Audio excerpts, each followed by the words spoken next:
பகலில் நமக்கு துன்பங்களும் இரவில் நம்மளுக்கு இன்பங்களும் கிடைப்பதற்கு காரணம் அந்த சூழலை தவிர்த்து நாம் எண்ணுகின்ற எண்ணமோ பார்க்கின்ற பார்வையோ எதுவுமே கிடையாது. இரவில் நமக்கு தெரிகின்ற சூரியன், நிலாவும் நட்சத்திரங்கள் மட்டும் நம் பார்வைக்கு சந்தோஷங்களுக்கு கொடுக்கின்றன.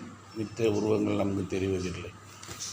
பகலில் நம் கண்முன்னே பலதரப்பட்ட உருவங்கள், மரங்கள், செடிகள், குடிகள், மனிதன்கள், தின்பண்டங்கள், இப்படின்னு பலவிதமான ஆசைகள் நம் கண்முன்னே தோன்றும். இதில் நம்மளுடைய ஆசைகள், எண்ணங்கள் எல்லாம் அதில் சிதறி கண் பார்ப்பதனாலும், காது கேட்பதனாலும், நாக்கு ருசிப்பதனாலும், உணர்வுகள் ஈர்ப்பதனாலும் நம் உடம்பில் பல்வேறுபட்ட ஆசைகள் உருவாகி, துன்பங்கள் உருவாகி அதை தேடுகின்றன. அதனாலே பகல் பொழுது நாம் வெல்வதற்கு மிகவும் சிரமமாக இருக்கும். இதை அறிந்து கொண்டு நாம் அது ஏற்படுகின்ற ஆசைகளை தவிர்த்தோம் என்றால் பகல் பொழுது நம்மளுக்கு இன்பமாக இருக்கும்.